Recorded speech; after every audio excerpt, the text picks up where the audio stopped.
Good evening. My name is Council Vice President Davita Russell.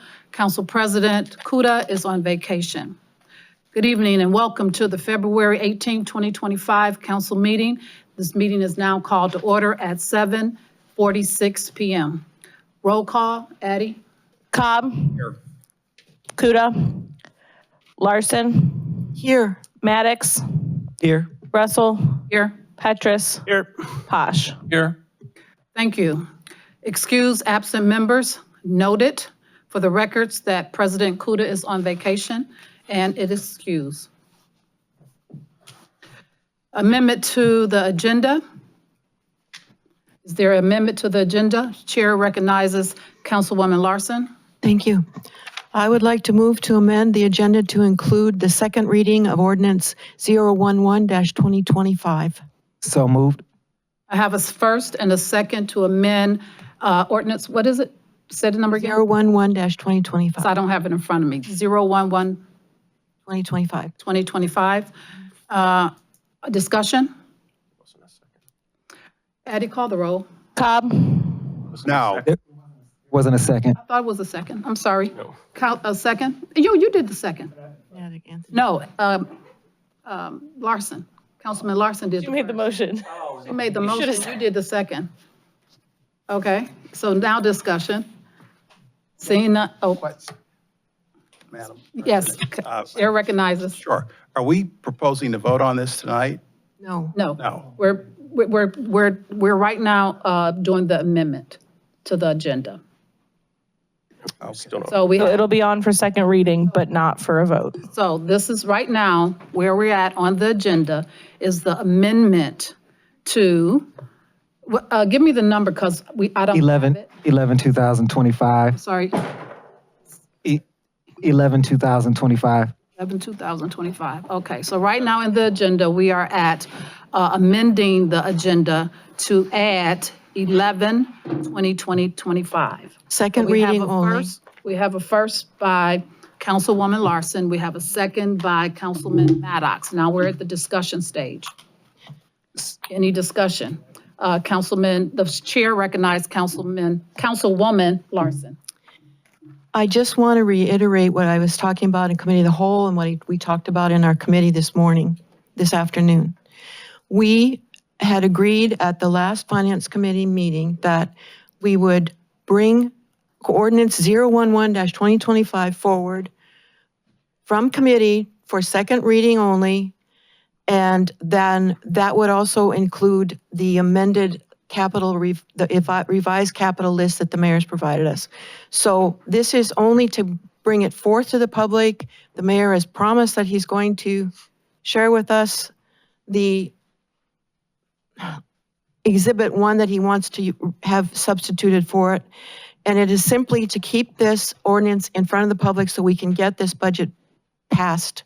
Hopefully I'm moving it forward to council on March 3rd. Madam Vice President. The chair recognizes Councilman Maddox. Thank you. Just to add to that, just for clarity for the public. So the reason we're doing this is so that we have the updated and amended versions for that budget back into our finance committee to discuss as a whole so that we have those numbers. And so we're updating, this amendment is to update these numbers so that once referred back to committee, we have those accurate numbers here to discuss when we discuss this. And I believe we have a meeting tomorrow. And so that's why we're doing this tonight, if that adds any clarity for the public. Any other discussion? The chair recognized Councilman Petrus, sorry. Thank you.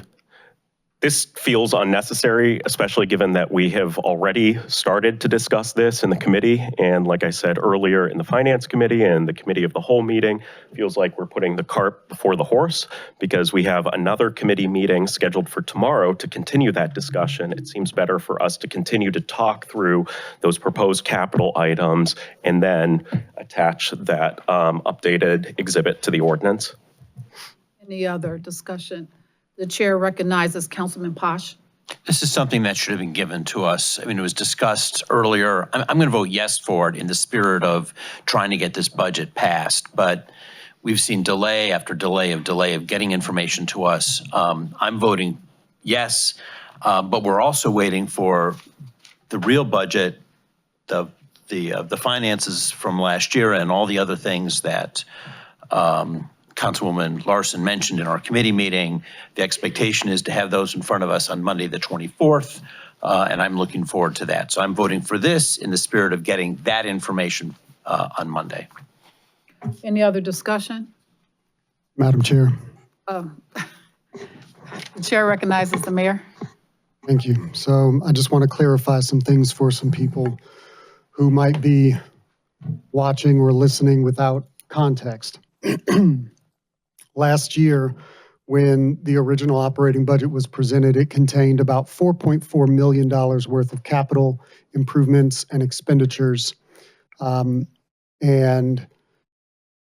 with the expectation that the administration would work with the council in a collaborative way to take the universe of potential capital expenditures that our departments would like to see happen and work together to prioritize those items. This is what I expressed to council at the beginning of the budget process in November, that it was my hope that we would work together to prioritize our capital expenses in a new way, a more collaborative way. And at that time, I was told that that was not an appropriate way to work, and that what I should have done was provide a complete list of capital expenses that the administration wanted to move forward in 2025 instead of having that conversation with the council. I took that to heart. And so we went back to the drawing board, and I worked with my directors in the various departments to provide this rather exhaustive list of over $9 million of additional capital expense. Now, that $9 million of additional capital expense has been provided to council and the public for quite a while now in relative detail. You can find it on the website. It is in the 2025 budget information section of our website. That information is well in excess when it comes to detail than what you would find in a traditional appropriations ordinance. The amendment that we are looking at right now is an amendment to Exhibit 1 of the appropriations ordinance. It is broken down by fund, and then by department, and then by object. The addition of that $9 million of capital expense is found in this amended appropriations ordinance that requires a second reading at this meeting in order to amend the legislation to provide council with a complete package from the administration of what we are requesting that they fund in 2025. This is a perfunctory procedural move. This does not change council's authority to make amendments to what I've presented to them. Council will still have the ability, except they will have an official, up-to-date version in front of the committee when it gets referred back to the Finance Committee to discuss. The requests from the administration are relatively straightforward. The directors have been made available to council to answer any of their questions. And these capital improvements, I believe, are necessary and well within our means to accomplish. I understand that there is some desire. Sorry, I It's thought you fine. were done. I understand that there's some desire to work through some of these things before they become an actual included portion of the legislation that's before council. And the phrase cart before the horse has been used, and I have to push back a bit on that because this is not an unusual thing for something to come back to the full council, because the full council is the only body that can actually make an amendment to a piece of legislation that is already before the council. The full council must vote in order to have the up-to-date version. If this was any other piece of legislation that required an amendment, but still also required a bit more discussion so that everybody could understand what they're looking at and feel comfortable with it, this is something you would see in any other piece of legislation, that it would come back to council for a necessary amendment before being referred back for additional conversation. so that the committee officially has the most up-to-date version of the legislation before it to discuss. Without that, you are discussing an old piece of legislation that simply does not have the numbers that we are actually requesting for 2025. So again, I want to allay any concerns that the council might have about this being some, large change or something like that. What it is a procedural move so that the Finance Committee can have the most up-to-date official version of the request of the administration before it as it continues its discussion. And I appreciate the chair, entertaining this and allowing this to come back. But again, none of the changes that are in this exhibit, this amended exhibit, have been unavailable to the council or to the public. They are currently on the website. You can see each capital expenditure, both current, that are in the current version of this appropriations ordinance, and the additional slightly over $9 million of capital expense that is added in this amended version of the appropriations ordinance exhibit. I don't know if any of that was helpful, but I don't know if there's anybody else in the room that can speak to this if council so desires, but this is a relatively minor thing to do. And I feel like we've already discussed this more than the time it would have taken to just amend the legislation and refer it back to committee for more discussion. Thank you, Madam Vice President. Any other discussion? Any discussion? All right, seeing none. Addie, call the roll. Cobb, Yes. Larson, Yes. Russell, I'm going to only vote yes on the recommendation of the chair at this time. I'm really kind of frustrated and disappointed with the whole process because we have to vote on a full budget by March 17th. The chair has noted on several occasions there is a lot of still outstanding documents that the chair and the committee is waiting for. I just received this information today. That's why I didn't know the exact number. So I'm just frustrated with just the lack of information that the chair has been asking for in the committee, and they have not been given. But just to move forward with the hopes that the chair will get the information she needs so we can actually move forward on voting for a full budget by March 17th, I will vote yes. Maddox, Yes. Petrus, Yes. Posh. Yes. Yes, have it, so ordered. Next item on the agenda. So I need the motion, is it in order for a motion to accept the amendment to the agenda? That's what you just did. Yeah, no, I was about adding it. Now that it's added to the agenda, is it a motion, a motion to accept the agenda as adopted? I don't think that's necessary, It's Madam not Vice President. necessary? Okay, thank you. All right, so the next portion of our agenda is the approval of the December 16th, 2024 minutes. Is there any corrections by council? Seeing none, the previous minutes for December 16, 2024 minutes are adopted. Okay, we have a special addition to our agenda this evening. Madam Chair, just real quick, I wanted to note that President Kuda is on Zoom. We forgot to mention that earlier. He is listening in on Zoom. Yes, thank you. Is Chelsea here? Chelsea Gibson? Oh, she's in the back.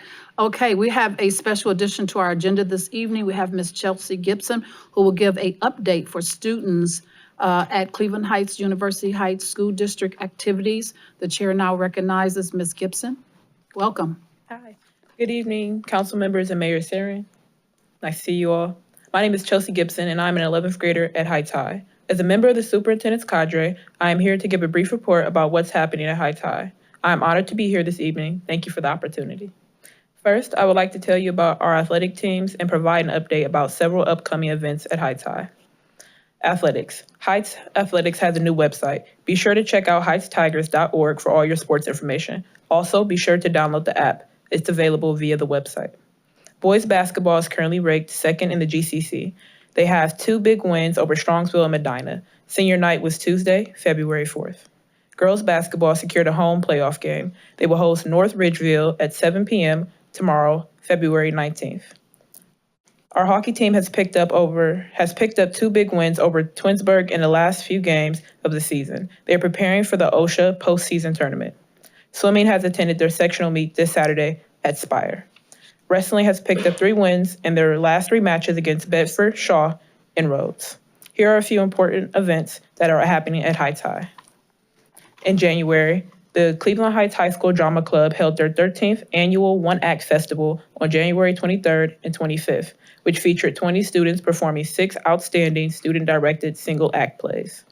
11 marketing management students in the Heights Career Tech competed in the District 8 DECA Winter Competitions on January 3rd for the chance to qualify for the state competitions in March. Seniors Jacob Holmes, Alacia Smith, Demaya Blade, Ahava Ellis, and Asnef King will compete in the 20-page manual competition event of Independent Business Plan, and juniors Samaya Abdul Hafiz and Jaden Martin will compete in the areas of Principle of Business Administration and Principles of Finance at the state competition. Junior Lavelle Borm received the highest role play score of 100 for his presentation for Principles of Entrepreneurship out of 14 competitors. The Heights High men's and women's barbershops earned outstanding ratings at the 2025 Barbershop Harmony Society International Festival in San Antonio, Texas on January 30th to February 2nd. The women's barbershoppers were also named audience favorite and runner-up amongst the female high school ensembles that competed. In February, the High School's PBIS team organized a field trip for the Natural History Museum on February 13th for nearly 150 students. The PBIS team will continue to have similar opportunities for students throughout the semester. The IMD held their midwinter concerts last week on February 12th and 13th. The Wednesday concert featured performances by the Symphonic Winds Concert Band and Jazz Concert. The Thursday concert featured performances by the Heights High Symphony, Concert Orchestra, Philharmonic Strings, and over 30 8th grade orchestra students from Monticello and Roxborough Middle Schools. The VMD will hold their midwinter concert this Friday, February 21st at 7 p.m. in the high school's main auditorium. There is no cost for admission. Heights High is hosting a Jobs and Trades Information Night on Tuesday, February 25th from 6:30 to 8 p.m. in the cafeteria for seniors and their families. This event focuses on post-secondary transitions options, including job and career opportunities, trade programs, and adult programming for people with disabilities. Next, I would like to talk about our theme this year, Heights United, and what it means to me. The implementation of the Heights United theme has been very effective throughout the school. As a student this year, I feel more engaged in class as my teachers encourage me to participate and acknowledge the thoughts of myself and peers. The sense of community and support is prominent, making a positive environment for educational personal growth. I am proud to be a Heights Tiger. Thank you so much for your time. Thank you so very much. Very well done.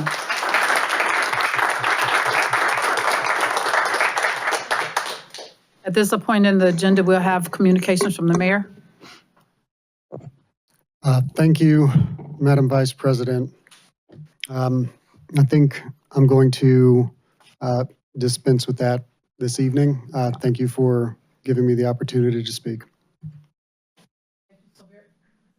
Thank you so very much. We don't have a city administrative report this evening or a director's report. So we will move on to public comment. Actually, Madam Chair, I'm looking for Mr. Anderson. There was a director's report. I was that the told Assistant that was- Director of Economic Development is going to be providing just a little bit of information about our communication with business owners related to parking, the fire, various traffic obstructions over at Cedar Lee. Thank you so very much. I was told there was no director's report, but you have the mic. Thank you. Again, my name is Brian Anderson, Assistant Director for Economic Development, and I thought I would just take a few minutes to provide an update on the fire and parking garage situation. I think this is, a unique situation in economic development, not uncommon. Kind of our interactions and work spans multiple departments. So trying to pull together the information and moving parts from a lot of different areas, but wanted to provide an update on where we stand.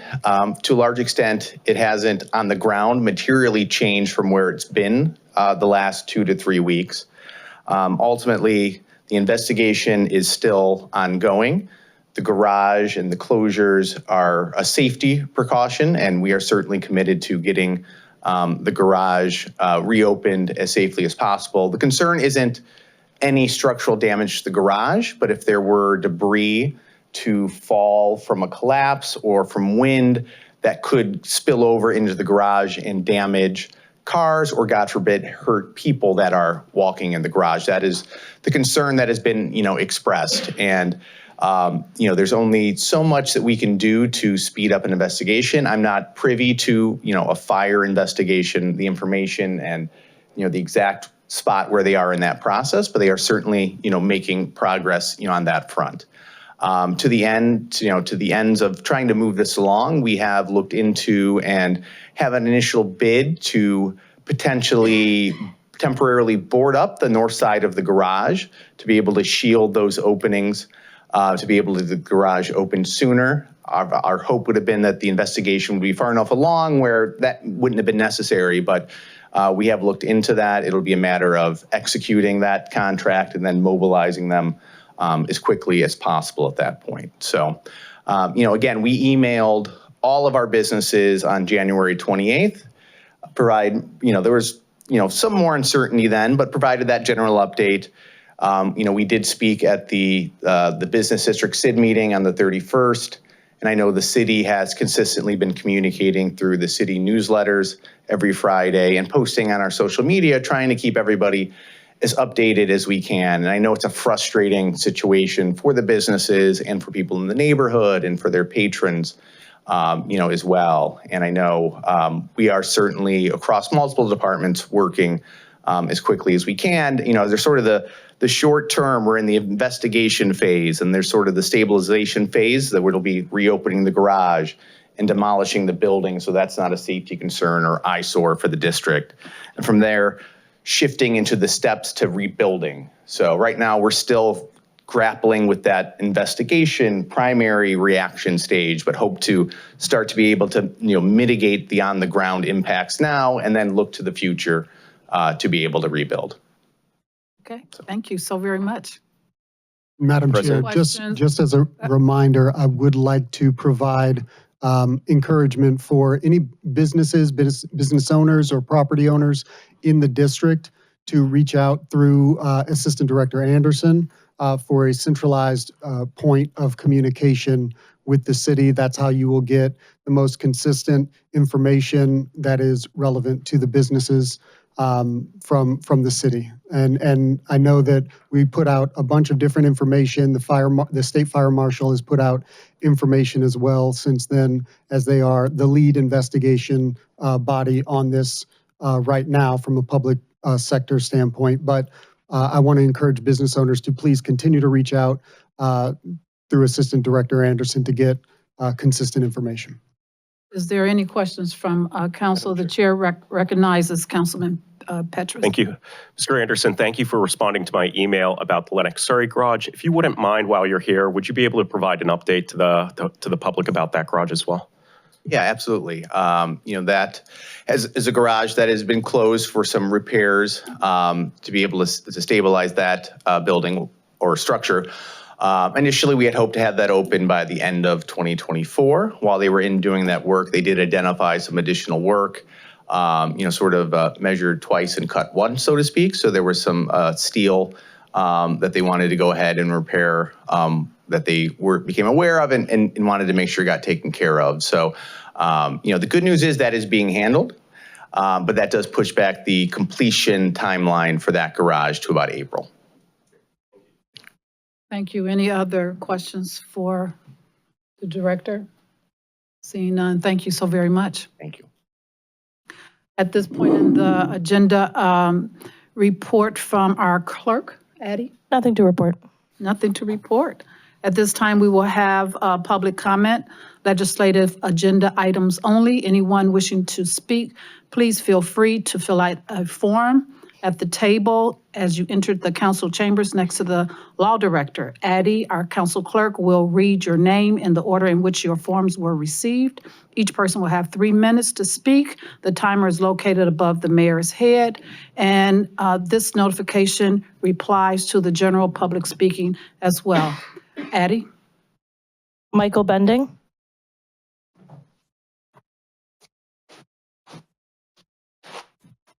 Hi, Michael Bending. I live on Edgehill Road. I've been a resident for about 8 years now. So I'm here to speak in favor of the development by National Church Residences near Coventry. When I first heard about the development, I was pretty excited about it. It's 71 units of affordable housing near Coventry, which my understanding helps build towards a number of long-running goals the city has had. So adding more housing can help support the Coventry Business District, which my understanding has been struggling as of late. It also provides more senior housing options. I've long heard that there are many seniors in Cleveland Heights who wish to downsize while staying in the city, but that senior housing options that meet the demand are few and far between. A project like this can help move us in the right direction and potentially free up houses for younger families and individuals to move into. Lastly, since the unit's price will be set based on, I think, 30 to 80% of the median income of the area, it provides affordable housing options, which can help with housing and rent as prices go up nationally and locally. I've heard some concerns, both from the finances of the sale of the land as well as the parking concerns. I'm not going to speak about the finances, but I will speak about the parking. My understanding is the city did a parking study to try to account for the needs of the current and future residents. And from what it looks like, they did a pretty good job. They were going to look at converting some nearby unmetered, like metered parking or street parking to, or surface parking, sorry, to permitted parking. And from what I've seen of the plan, it seems like it's more than ample parking. I understand some concerns, and I would encourage, though, that we don't let the perfect be the enemy of the good. We can always come up with reasons why we're concerned and reasons to say no, but I think sometimes we don't want to let small things or certain things stand in the way of something that's good for the community. I think too often people come here to talk about, like, I don't like this, I don't want this. And I think sometimes just people speaking up about how they're excited about something and how think something is good for the community, I think is good. So that's another reason I decided to come speak today. Thank you. Thank you. Addie? Pat Dillard.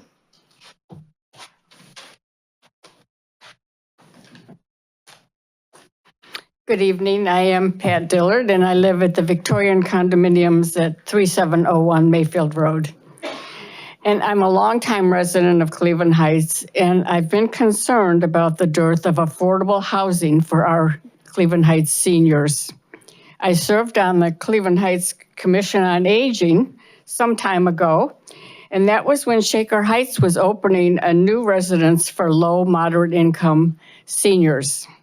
At that time, the commission pleaded with the city council to please do something like that in Cleveland Heights, to no avail.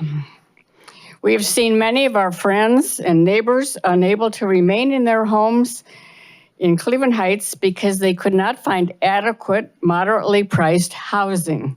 And the situation has not changed. In fact, it's getting worse. We have market rate housing and we have low income housing, but we do not have housing for seniors in the middle range. I was thrilled when National Church Residences, NCR, offered to purchase the property that my church, the Unitarian Universalist Congregation of Cleveland, owns on Lancashire Road in Cleveland Heights.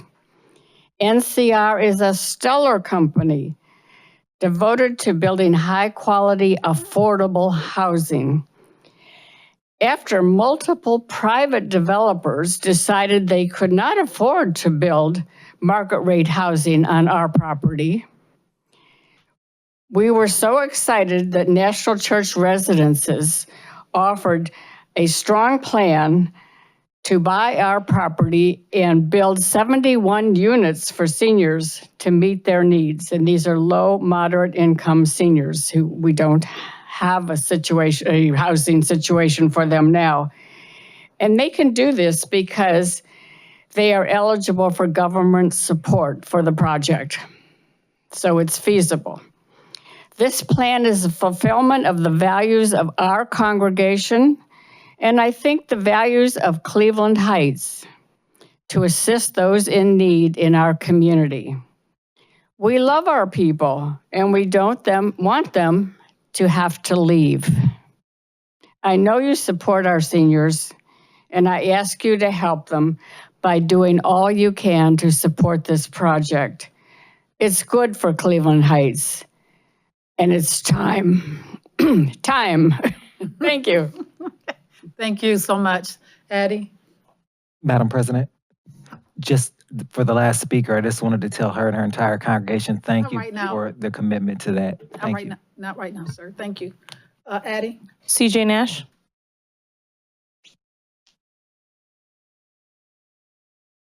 Hello, CJ Nash, Vandermeer Street. I've been a resident it's been 11 years now.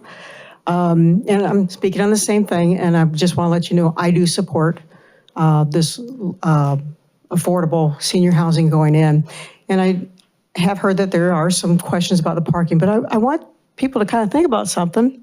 A while back, we had that big fight on Noble about a really, excuse the expression, but a really crappy apartment, lower income apartment that was going to go in that had terrible parking. It was designed for people who were working, but it did not have anywhere near the amount of parking that those people needed.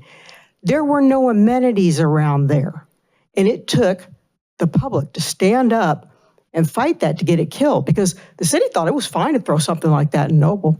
That was okay. TWG came back and worked with us. There's still a lot of people who don't want that apartment building there.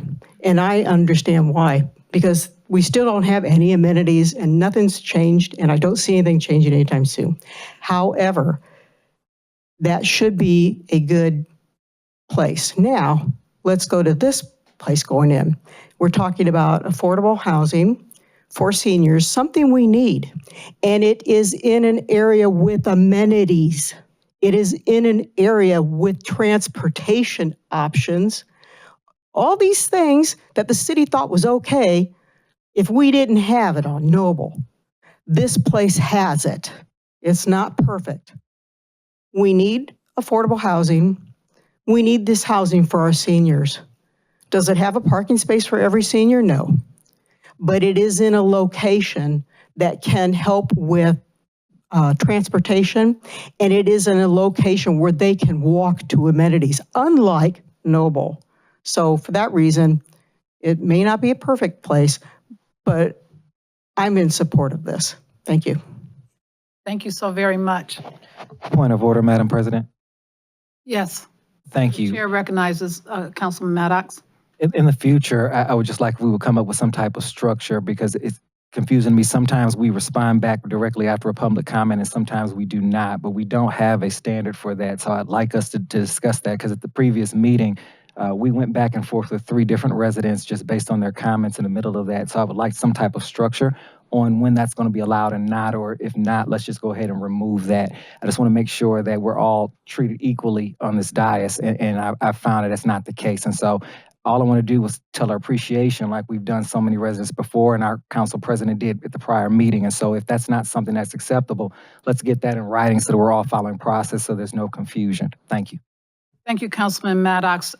Councilman Kuda, the president, was running the meeting before. I'm running the meeting this meeting, and I am trying to stick with the agenda. You will have opportunity for personal comments at the end of the agenda, and I'm just trying to follow the agenda, that's all. And I would appreciate it if people will actually have respect for the chair and acknowledge should be spoken before you speak. Thank you. So we can move on. Addie? Melody Joy Hart.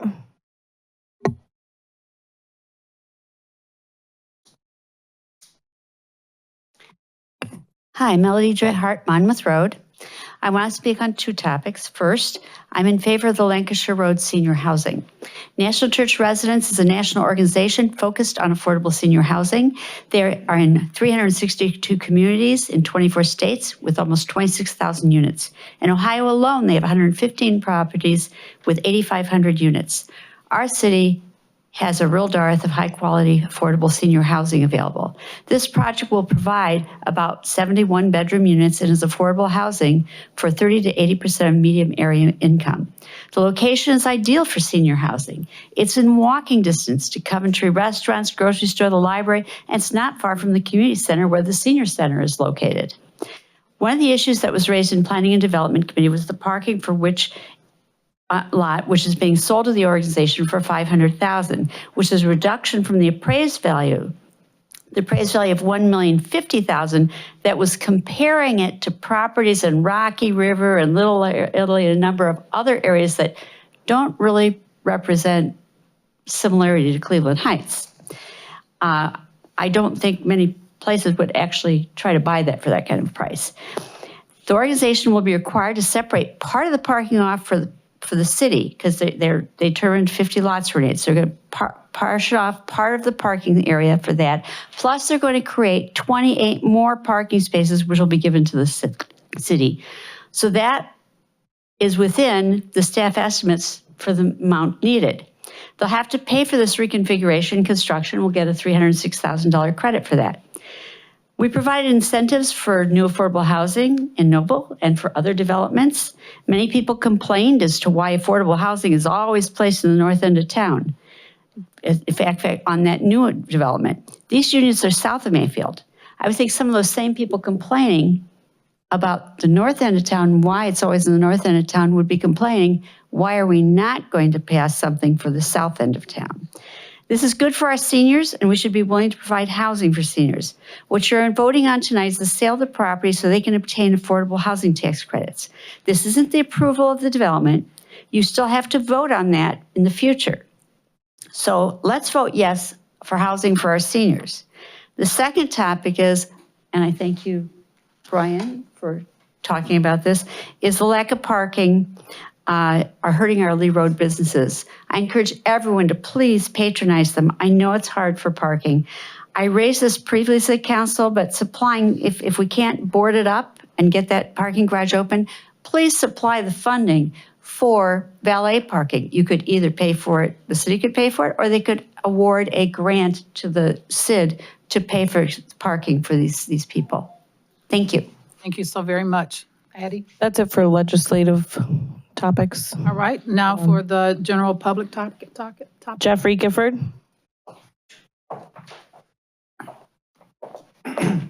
Thank you. My name is Jeffrey Gifford, and I've lived for 22 years on the western end of Meadowbrook.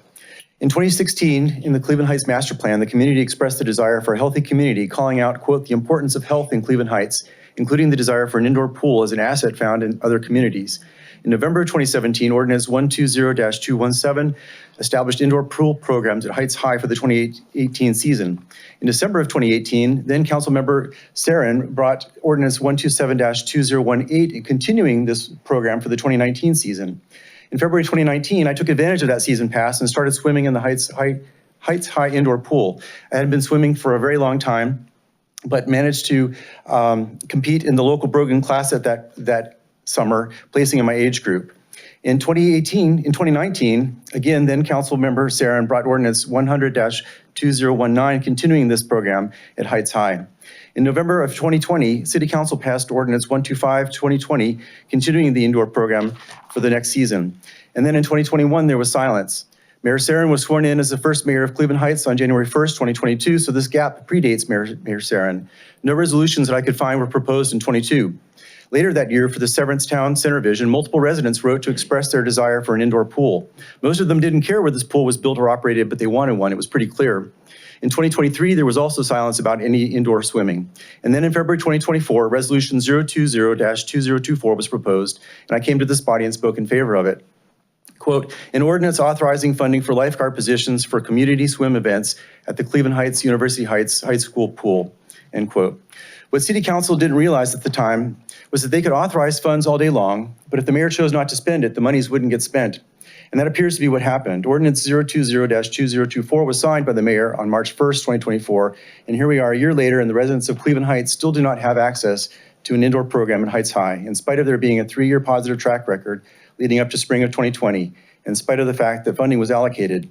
City Council, there are a raft of past ordinances covering the Heights High indoor pool through 2021. I encourage you to look into what was behind those ordinances and figure out how to bring a new one to a vote. Mayor Sarin, both in 2018 and 2019, you brought resolutions to this body to continue the tradition of indoor pool programs at Heights High.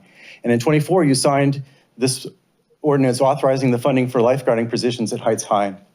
In 2016, 22, and again in 24, the citizens of this community have expressed their desire for an indoor pool program in Cleveland Heights.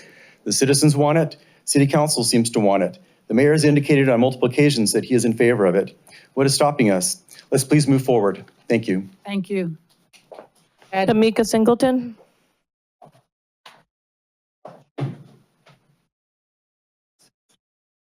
Repeat. Tamika Singleton? Or Symington? No? Okay. Who do we have now? Quentin and Amanda Jones?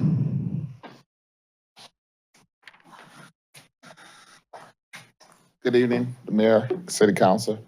I'm the owner of Rudy's Pub on Cedar and Lee, and Mr. Anderson answered some of my questions.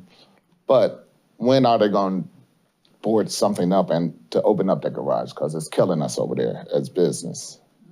So he said sometime, whenever, but we need to know some facts, some dates. If you can help us out, I greatly appreciate it. But yeah, it's hurting us really bad. There was one thing I just wanted to suggest. I'm sure it's probably already been brought up. In regards to boarding up the garage, while that's undergoing, what about the police barriers that they use in the streets for street fairs and things like that, that you could block off a part of the garage where you can't get past that? Those police temporary barriers. Maybe that would offer some spaces while they're boarding up for safety.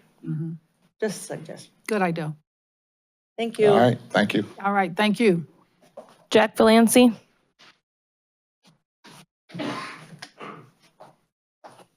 Well, hi, I'm Jack Valancy, and I've lived at 302 on Yorkshire Road since 1978 with my dear wife Blanche, and we're a short walk from the Coventry Peace Park. And I'm here because I'm the president of the Fund for the Future of Heights Library. And Sunday's Coventry Peace Park ribbon cutting was a lot of fun on a snowy day. In fact, before the ribbon was cut, kids and grown-ups were climbing, swinging, and sliding on the new play equipment that welcomes people of all ages and abilities. Now, the Sledding Hill Friendship Pavilion lawn will be open when the new turf becomes properly established, hopefully by June.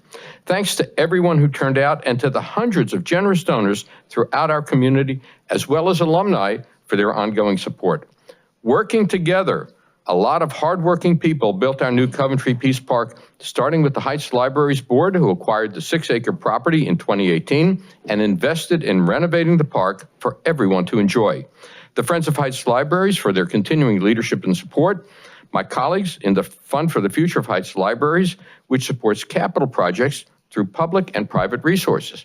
Now, about those public resources, great big thanks to the City of Cleveland Heights, which has provided significant funding for the Coventry Peace Park through ARPA and CDBG grants, as well as personal support from Mayor Sarin, members of City Council, both present and past, and staff. Just as the City of Cleveland Heights came through when we built the Coventry Peace Playground in 1992-93, I was the fundraising guy for that project. Just as the city came through when the library acquired the property from the CHUH School Board in 2017-2018, Mr. Posh and I worked together on this project. The city has come through again as a strong community partner to build our new Coventry Peace Park. Coventry Library staff and branch manager Maggie Kinney are planning wonderful programs and activities in our park for everyone to enjoy. The library's summer reading kickoff is June 1st, and the Friendship Pavilion will host performances by the University Heights Symphonic Band, Cleveland Shakespeare Festival, and others. So if your group wants to plan an activity or play a gig in the park, get in touch with the good folks at the Coventry Library. Special thank you to my colleagues Kayla Sweeney and Nancy Levin. Without Kayla's project management skills and personal productivity, the Fund for the Future would not have raised more than $1 million for our new Coventry Peace Park. Without Nancy Levin's vision and grit, we would be looking at private housing on that property, not welcoming everyone to a beautiful new park. Without them, I wouldn't be doing this. Now, I would be remiss if I didn't tell you in 18 seconds about our Trees for Tommy, our spring and summer fundraising campaign. Did you know that Tommy Fellow has been planting trees for decades? Well, he'll tell you all about it in the video. Click the QR code. You can watch Tommy on the YouTube. And that's my time. Thank you all.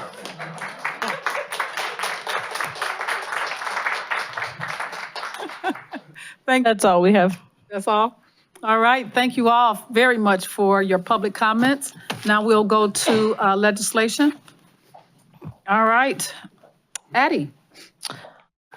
All right, first reading consideration of adoption. I first have ordinance number 024-2025 on first reading, an ordinance establishing July 2025 as a month of recess for city council and canceling the July 7th, 2025 and July 21st, 2025 regular council meetings of the city of Cleveland, city council of the city of Cleveland Heights, Ohio, and declaring the necessity that this legislation become immediately effective as an emergency measure introduced by President Kuda and Vice President Russell. Thank you, Addie. Ordinance 024-2025 is now before council for adoption. A motion is required. So moved. A motion from Councilwoman Larson, second. Second. I have a second from Councilman Petrus. Discussion. Seeing none, the question is on the adoption of ordinance 024-2025. All in favor signify by saying aye. Aye. Oppose? No. Motion carries. Ordinance. We have to do a roll call. Oh, roll call. Cobb. Aye. Larson. Aye. Maddox. No. Russell. Aye. Petrus. Aye. Posh. Yes. Motion carries. Ordinance 024-2025 is adopted. Addie. Next, I have resolution number 025-2025 on first reading.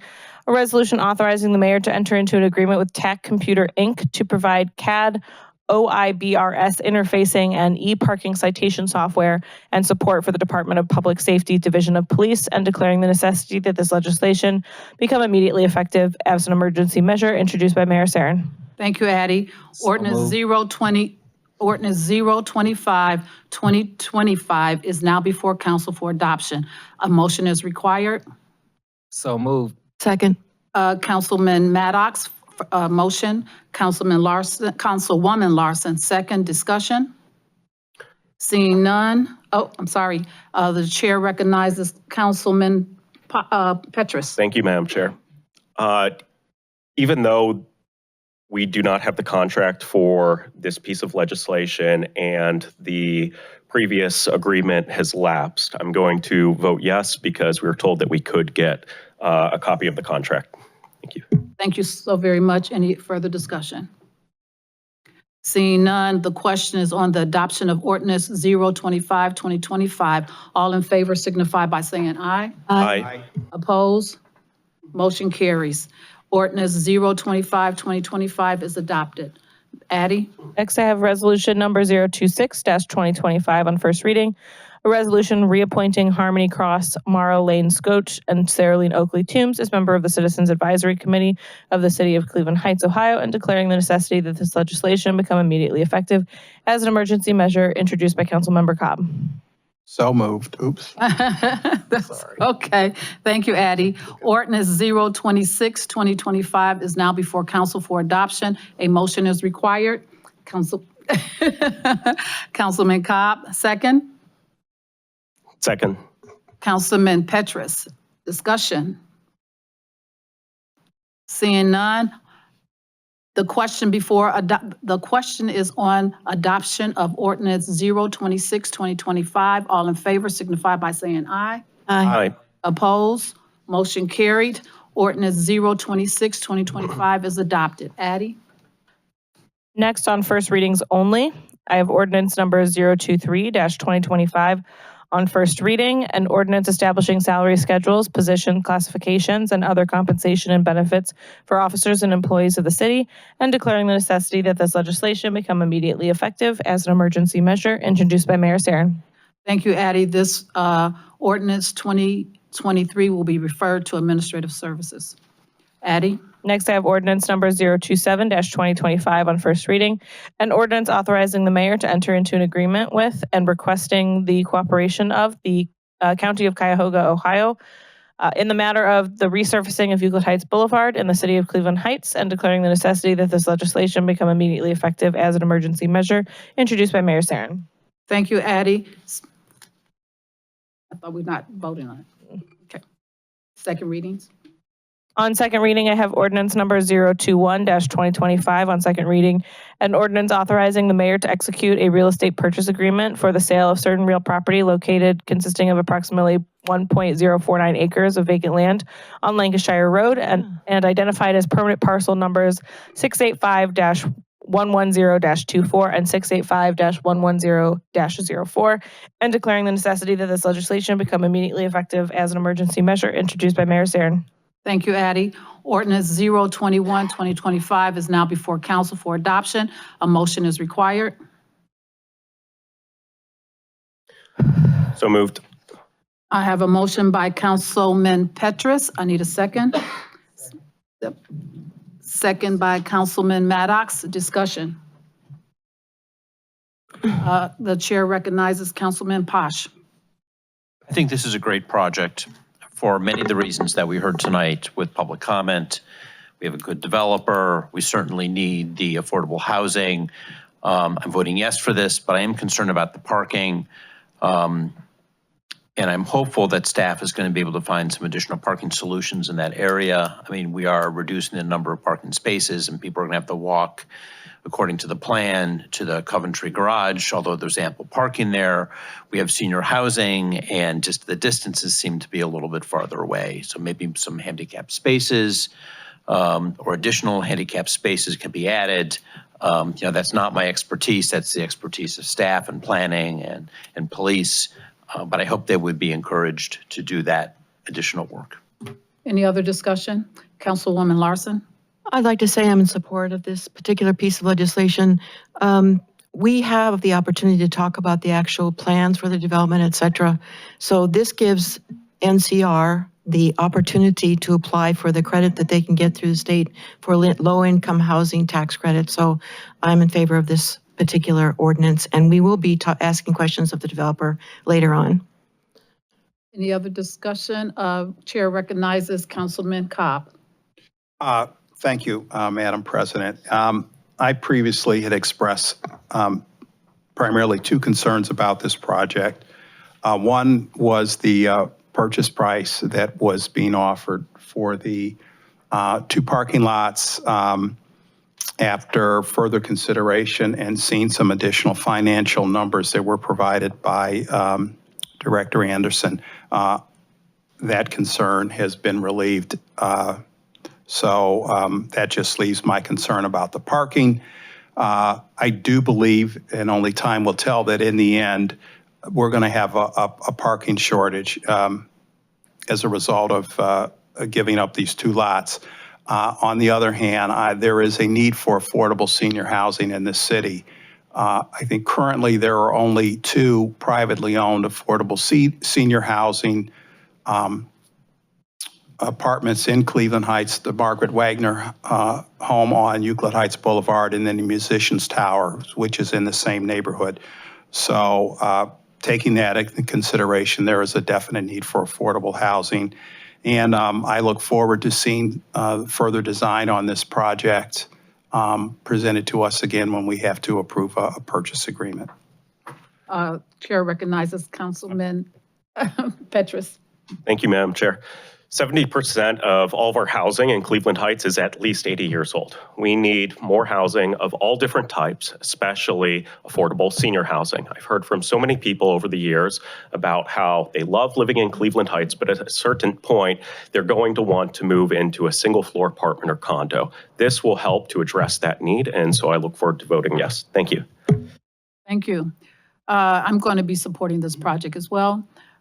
Before I was not totally for it, and it had nothing to do with affordable housing, because I truly respect the seniors and know what seniors need. I have a mother that's 85 years old right now going through Alzheimer's. I have a father who's 90, and I reached that 55 and older already, so I do understand what affordable housing is for our seniors. But I was more concerned about the price of the parking lots that we were giving away. But that has been resolved, and I am okay with the additional funding and things that we have, has been adjusted. But I also want to make a plea to the developer. And I know you can do whatever you want and however you want, but I would love if you could consider 2 bedrooms, some 2-bedroom housing. Because when you look at seniors who are 55 and older, I am much older than 55. A lot of 55 and year olders are very vibrant. They are still working. They are still doing a lot of different things. They're still very active. Isn't that right, past President Hart? Very active and still involved in the community and have grandchildren. And sometimes they want their grandchildren to come and spend a night with them or be active with them. Some seniors who are married or may not be married don't even live in the same bedrooms with their spouse because of snoring, because of people working, and because of various reasons. There are some who have maybe a handicapped husband who may need a hospital bed versus not needing a hospital bed. But you would be very surprised of how many seniors who are married and actually have separate bedrooms. And don't look nasty about it, because guess what? That could be a good thing sometime. Date night all the time, right? But these are some things I would like for you to consider.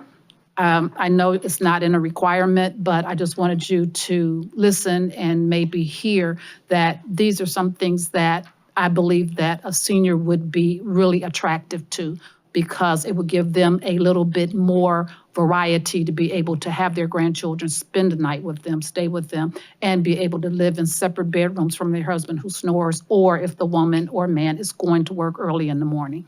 So that's what I would love to just have you to think about. But so any other discussion? Oh, Mr. President Kuda. Yes, thank you, Madam Chair. I just wanted to say, I know I can't vote tonight, but I just wanted to weigh in that I do support this purchase agreement. You know, we have a lot of seniors. We don't have a lot of senior housing. I would just say, though, that as always, you know, we, the City Council, reserve the right to see the development agreement and all the details that go along with that before we fully commit to that development agreement. And I look forward to that time when we do get that information as well. Thank you, Madam Chair. Thank you, President Kuda. So seeing no further discussion. Madam Chair, I'd like to request a roll call vote. I was going to do that. You threw me off. Okay, seeing no further discussion. Addie, the question to adopt ordinance 0-2021-2025, roll call. Posh. Yes. Petrus. Yes. Maddox. Yes. Russell. Yes. Larson. Yes. Cobb. Yes. All right. Motion carries. Ordinance 0-21-2025 is adopted.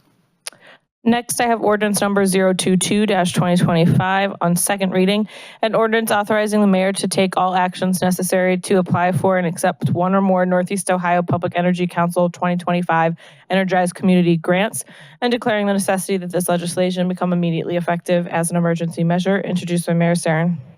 Thank you, Addie. Ordinance 022-2025 is now before council for adoption. A motion is required. So moved. A motion by Councilwoman Larson, second. Second by Councilman Maddox. Discussion? Seeing none. The question on the adoption of ordinance 022-2025. All in favor signify by saying aye. Aye. Opposed? Motion carried. Ordinance 022-2025 is adopted. Addie? Next, I have ordinance number 010-2025 on second reading. An ordinance introducing amendments to various sections of Part 11 zoning code of the codified ordinances of the city of Cleveland Heights to update the city's regulations regarding enclosed private parking garage regulations, driveway widths, accessory parking, fences, frontages and yards, sidewalks, shared use paths, landscaping requirements, nonconformities, yard requirements in residential districts, PRD district, zoning complaints, role of the zoning administrator, inclusive language, and general changes to ensure consistency within the zoning code, and transmitting the same to the Planning Commission, introduced by Mayor Sarin. Thank you, Addie. Ordinance 010-2025 is now before council for adoption. A motion is required. So moved. Motion by Councilman Maddox, second. Second by Councilwoman Larson. Discussion? Discussion, the chair recognizes Councilman Petrus. Madam Chair, thank you. Just like to thank the planning staff and the Planning Commission for all of their work on this. This is something that they put a lot of time and effort into. They completed this at the end of 2023, and so I'm happy that we're able to now vote on this. Thank you so very much. Any further discussion? Seeing none, all in favor signify by saying aye. Aye. Oppose? Motion carries. Ordinance 010-2025 is adopted. Addie, consent agenda. Nope, we got one more we added. Oh, I'm sorry, that's right. 011, right? Yes, I have ordinance number 011-2025 on second reading, an ordinance making appropriations for the current expenses and other expenditures of the city of Cleveland Heights, Ohio for the period of January 1, 2025 through December 31st, 2025, repealing and replacing ordinance number 265-2024, and declaring the necessity that this legislation become immediately effective as an emergency measure, introduced by Mayor Sarin. Thank you, Addie. Now for the consent agenda. We need to make the amendment. I thought we did that. Okay. So moved. Motion required. Councilwoman Larson, second. If I might, Madam Chair, I think, and I might have missed it, but I think that you need the motion to be spelled out to amend by substitution the new version for that's right. Exhibit I don't 1, think- as the Councilwoman. I provided that. You gave it to someone? Oh, Yeah, okay. I'm sorry. Go ahead. we are not voting on 011-2025 tonight, but I am introducing a motion to amend ordinance 11-2025 by substituting Exhibit 1 with the new Exhibit 1 as provided in writing by Mayor Sarin to council on February 18th, 2025. Motion required. That was the motion. Second. Councilman Maddox, are you doing the second? You're not seconding?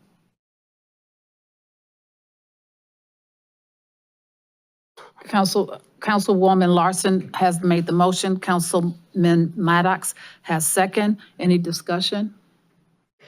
Councilwoman Larson? Sorry. I don't know about the exact time, but when we get done with this particular motion, I would like to ask that the President of Council this evening, assign this ordinance back to the Finance Committee. Most definitely. Thank you. Any other discussion? The chair recognizes the mayor. Thank you, Madam Chair. So I did want to point out just a correction from a statement that was made earlier. Obviously, this document, this amendment to the ordinance, the exhibit that is related to the appropriations ordinance for fiscal year 2025 has been presented to council this evening. But I did want to make sure that people left with the understanding that the actual capital requests that are included in this amended exhibit, this is not the first time council is seeing them. In fact, I believe I sent this long detailed list of additional capital requests to council on just under 2 weeks ago. So I just wanted to make sure that everybody, and it was posted on the website as well for anybody to take a look at our full universe of capital requests from the administration to the council. That document is still on the website. If you go to our 2025 budget information webpage, you can take a look at the detail of the capital requests that are currently included in this amended exhibit. So I just wanted to make sure that everybody knew that council isn't seeing these capital requests for the first time this evening. It's only this particular exhibit that now reflects those capital requests that were provided to council almost 2 weeks ago. Thank you, Madam Chair. You're welcome. Any further discussion? Councilman Cobb?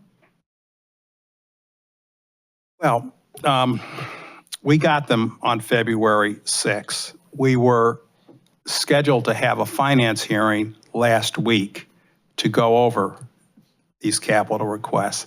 That did not happen. We had a finance hearing this afternoon and we got through about half the list. So we're still scheduled for another finance hearing tomorrow. And once we get that information, I think we'll be in a position to either approve or disapprove or seek an amendment of this legislation. Thank you for the clarification, Councilman Cobb. Seeing no further discussion, the question is on the adoption of ordinance. No, it's to Amendment. I don't have it in front of me because I've been telling you all day I don't have it. So no one gave it to me. So it is amendment. amending by substitution. Amended by substitute 11/2025. Okay. All in favor signify by saying aye. Aye. Aye. Oppose, motion carried. I'm not going any further with that one. Okay. Oh, I'm going to refer this to the Budget Committee, Councilman Larson as the chair. The consent agenda. All right, I've got two on consent agenda. I have resolution number 028-2025 on first reading. A resolution recognizing March 2025 as Women's History Month and March 8th, 2025 as International Women's Day, and declaring the necessity that this legislation become immediately effective as an emergency measure introduced by Mayor Sarin. And I have resolution number 029-2025 on first reading. A resolution recognizing March 2025 as Red Cross Month in the city of Cleveland Heights and declaring the necessity that this legislation become immediately effective as an emergency measure introduced by all city council members. Thank you so very much, Addie. Motion to suspend the rules. So moved. I have a motion by Councilwoman Larson. I need a second. I have a second by Councilman Maddox. Discussion. Seeing none, the question is on the adoption of the consent agenda. Nope, it's on suspending rules. Suspending the rules. All in favor signify by saying aye. Aye. All opposed? Motion carries. All right. Now we need to adopt. All right. So now we have a motion to adopt the consent agenda. So moved. I have a motion by Councilman Maddox. I need a second. Second. I have a second by Councilwoman Larson. Any discussion? Seeing none, all in favor signify by saying aye. Aye. The opposed? Motion carries. Consent agenda is adopted. Committee reports. Administrative, if you have a report, you can give it. If you do not, just say no report. Administrative services, Councilman Cobb. No report. Community relations and recreations, Councilman Maddox. Thank you, Madam Vice President. A couple of things tonight. Excited to let everyone know or remind them about our Black History celebration in the city. It is this Saturday from 12 p.m. to 5 p.m. So pumped and excited. I want to shout out the city staff as well as DeJapo for putting this on and really pushing this out through the community. We're hearing tons and tons of feedback about it. Not just that, but the artwork. Addie's got a poster over there, back there behind her in the corner. So looking forward to seeing the entire city come out as we celebrate. The second thing I want to let everybody know, and actually the second and third thing, is that both the Focus magazine and the city's calendar came out. So hopefully you guys have received that in the mail with tons and tons of information. And I wanted to take a point and just pause here because we've gotten a lot of feedback about why we mail those out. Why in the world are we spending so much money on paper? And I know that there's been some discussion about whether or not residents will be able to opt out of some of these things, but I do want residents to know the importance of us continuing to print this material for so many of our residents that don't have access to internet, don't have ready access to a computer and to systems to be able to get this information. And so that's one of the reasons that you're seeing this. And so I know for some of you, you may feel like this is a little wasteful, but just know that there are some people in their context where this just keeps them connected to the city. This is how they get their information. It's the easiest way for them to kind of source this. And so shout out to the city for putting these two pieces of information together to make sure that we all have this. And then the last thing I want to share is you're going to get information about my next work session next week. That work session is going to bring in several nonprofit organizations from both Cleveland Heights and the city of East Cleveland to come in to talk about programming, to talk about community engagement. And in fact, I'll give you the three things: community engagement, enhanced partnerships, and strategy in terms of what we can do in the area. And if you want to know why, again, we're talking about East Cleveland here, it's because many of our Noble Caledonia residents, their children are going to those East Cleveland schools. They're budding right up those East Cleveland services. Many of them are going to the library. And so we want to make sure that we're connecting with all of our residents in both of those areas. And so I'm excited. We'll be announcing at the agenda what organizations are coming with this. We just need to confirm two other pieces of information. As with always, my work sessions are going to be aired public. They'll be broadcasted public, but the meeting itself will be private. That ensures that we can continue to make sure that we're moving forward with the business, having those open conversations with our partners, but making sure that it's transparent. So you'll be able to watch this play out from start to finish, and then give any feedback that you have. And so that's what I have tonight. Thank you so much. Thank you. Finance Committee, Councilwoman Larson. Thank you, President Russell. Before I list the open items from the list that council has requested pertaining to the 2025 budget, here is the part of the city's charter, Article 9, Section 1, that gives council authorization to request budget information from the administration. Quote, on or before the 15th day of November of each year, the mayor shall submit to the council an estimate of the expenditures and revenues of the city departments on uniform blanks to be furnished by the mayor and approved by council, and the director of finance shall assist the mayor in preparation of such information. Such information shall be furnished in detail for each department and in such form as the city council may from time to time require, and shall contain the recommendations of the mayor as to the amounts to be appropriated with the reasons therefore in such detail as council may require. Unquote. That being said, here is a list of open items council has requested from the mayor as we work on the 2025 12-month budget. We've requested a 2025 budget book, the actual end-of-year fund balances for 2024. Finance Director Hairston has estimated the completion date of February 24th. We are hoping to see that because we need to have a chance to discuss the comparison to the third quarter report from 2024.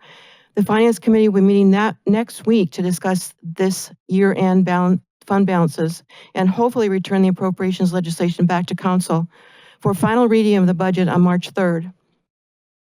The fourth quarter financial statements, as I just said, President Director Hairston has suggested that we will have them in time to have this meeting next week. We requested the capital budget. Council received an amended capital budget from the mayor. We've been talking about this evening, and we'll finish up tomorrow with the capital budget discussions with 3 more departments. So that will be completing the Finance Committee's discussion of the capital list that the mayor has provided us. We have not received the 2024 capital projects carryover.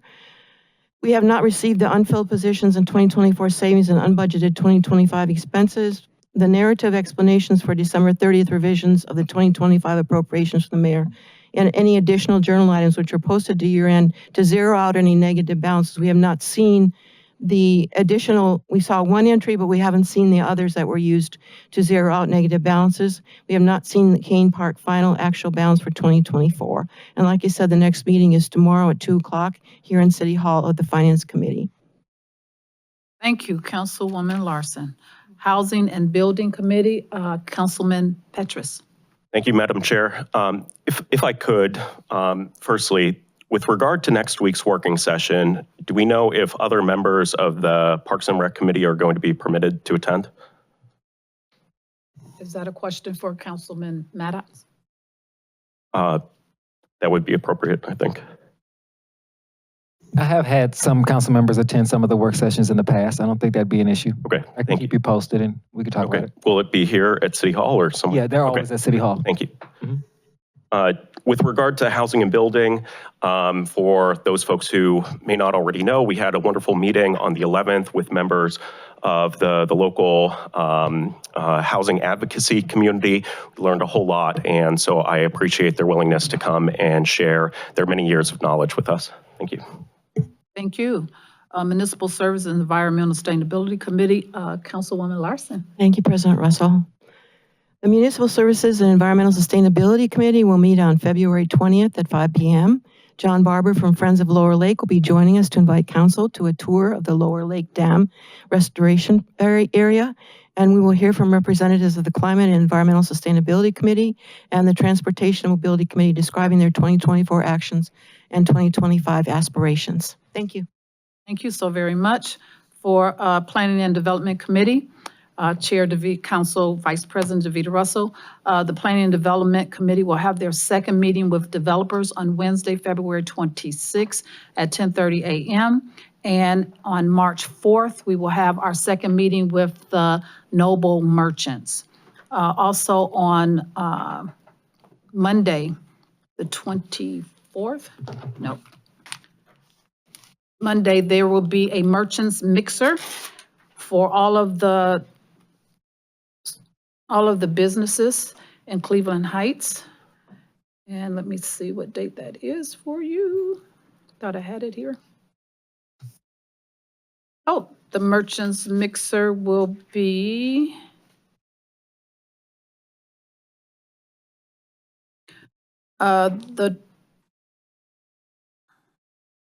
no.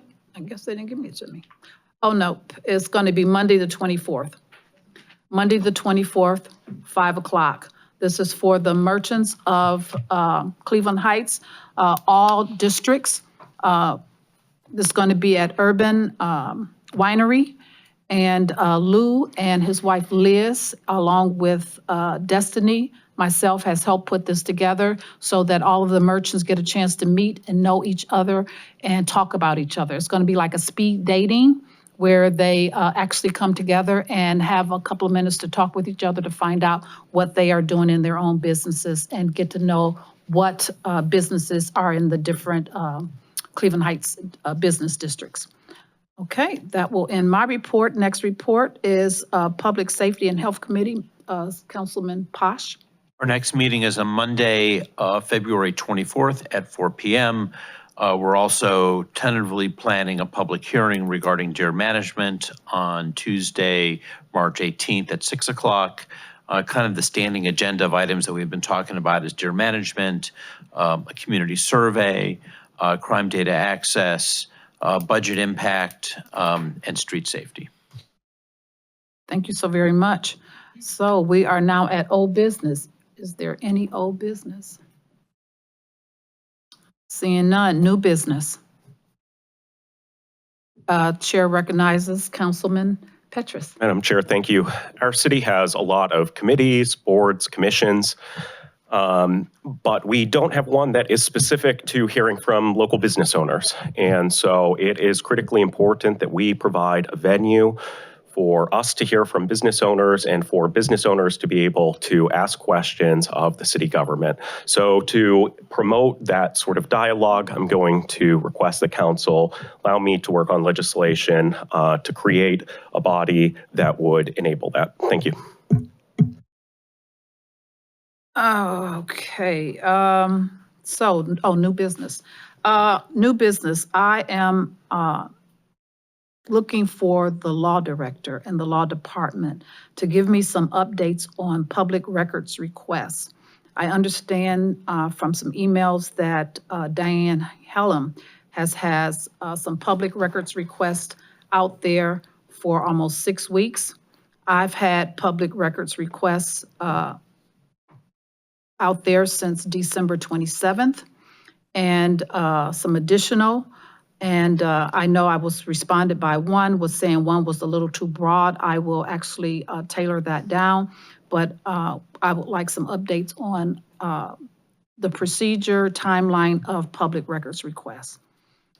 Second, I have put together some new legislation for the lifeguards legislation. I am letting some other people look at it before I bring it forward to the law department to make sure it is in order for to be presented. So those are the two different new business items that I have. Anybody else have any new business? Is anyone else here having any problems with record requests or know of any problems with long-term record requests? Councilman Cobb. I guess I question why it's necessary for a council member to make a public records request to get records. Why can't we simply ask for them and be provided those records? Madam Chairman, Councilman Maddox. I guess Nice. my question would be, did we request any of this information? I'm not quite sure what was requested, but I don't think there's a process that states that we have to do a public records request. So I guess my question would be, did the members of council who did those, did they ask the administration or the city prior to that, or did they just go that route? Because I know we have that option. In the past, council members have chosen both, but I don't think that in this case, at least, I haven't heard anything in the meetings that suggests that anything was requested. So I don't know what that process might look like individually for council members. So we might want to have a broader conversation about that, because I don't think that there's anything around that at all that we've created. I don't think we have, I'm sorry, go ahead. No, I don't know that we do, and I have not made a public records request. I was just copied on Council Vice President Russell's request, and then she mentioned that she had some other public requests that were outstanding, and I guess maybe I shouldn't have made an assumption that. Well, the public that record was request needed. was made public because I asked for contracts as well as consulting contracts when it was time for the budget request for $50,000 and less. And I was told that it was too broad. So I narrowed it down, and I was still told it was too broad. So that's what's part of the public request I made. Is just for clarification, because I was on one as well. Is this the same one we're discussing in terms of the email list that the city uses for its distribution? Because I was confused about who made that request or what was going on with it. Or I guess, is that what we're talking about? Because that was the only email that I was on, was the request for the names of residents in our email list. But I don't know if that came from a resident or it came from a member of council, but I know I was on that particular email, and I'm not quite sure. Maybe they can give clarification for exactly what that request was, but I believe that was the only other request that I was aware of. It was that someone requested the names and information of everyone and email addresses that the city's distribution list for communications. So I can be more specific if that's what you're asking.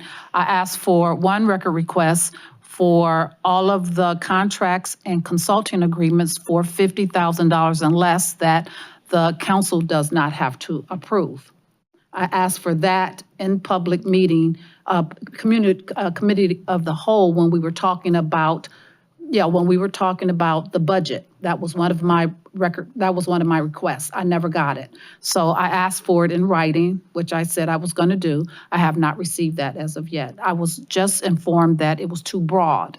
So I narrowed it down, and I was told it was still too broad. So I need to narrow that down again. So the other request was, the mayor indicated to us that he had received emails that of complaints, or maybe not complaints, but emails regarding the council's pictures that were posted in the lobby.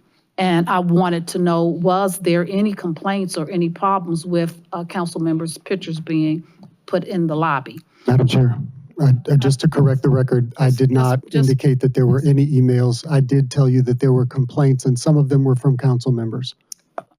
Okay. So I was asking for information regarding that. The third request that I requested back in December was regarding a constant contact email that went out to all residents, asking all residents to come to City Hall regarding the budget and to have a rally. Once that information went out, then that became public information where any person can ask for those emails. I requested a copy of those emails that everybody that went out. And by law, I'm required to have that. I put that in December 27th. I have not received any of my public records requests. That was to be specific. So that was just needed to, get with the law director to give me some clarification on those things. Madam And, Chair, I'm happy to talk with you. I reached out last week and you were not available. Correct. To talk about a number of issues. But, the law department doesn't have any particular role under Ohio law in fulfilling public records requests. In Cleveland Heights, we do. But that is limited to, sort of by reality to requesting records from the departments within City Hall that have those records. And then we review those to determine if they're responsive, and we follow up with the requester in that case. Correct. And with regard to the overbroad requests, I don't remember the number of years that was covered in the initial request, but it was. And I understood that. I replied to you Given today. the way that the city's records are organized and the way in which they're kept, it just wasn't capable of being responded to. So we can certainly talk about that in more detail. No, you did. You responded back to me, and I did respond back to you today. So I will put in another public records request for the month of October. October 1st to the October 30th. Sure. And with respect to Councilman Cobb's question, there's no requirement that I'm aware of that council people have to submit a public records request. And by the way, when a person requests public records, that's a public records request, whether you call it that or not, whether you cite the statute or not, whether you inadvertently, potentially incorrectly call it a Freedom of Information Act request. We look at all of those as public records requests, and they don't even have to be written down. Although when people can write them down, I encourage them to do that because it helps us to evaluate it and respond to it. Yes. So. Thank you so much, and I appreciate. So I will send you another one for the request from October to October 1st to October 30th. That'll be 1 month for that, and I'll send it to you in writing. And I'm still waiting for the records request from December 27th. That is the emails. Thank you. Is any other new business? No. Okay, we will go to council members' comments. Anybody have a council member comments?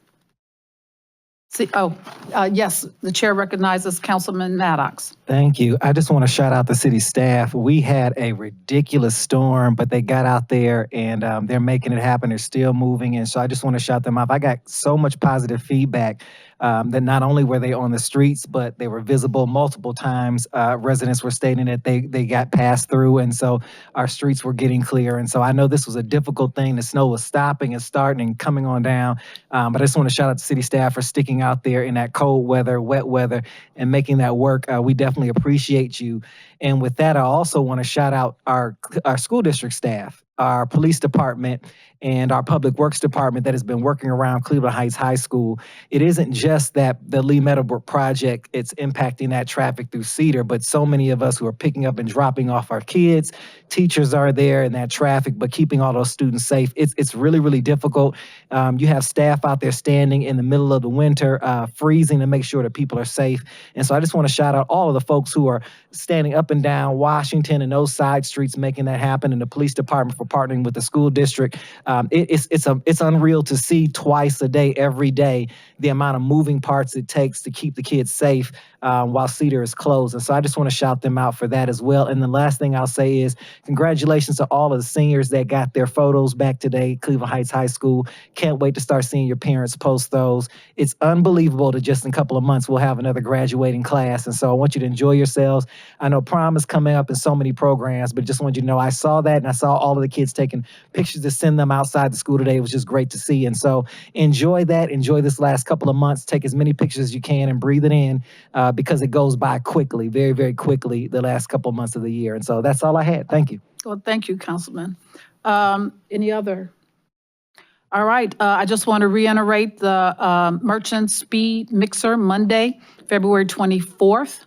Also, the council president and vice president hosting a community meeting on Monday, February 26th at the community center at 6:00 p.m.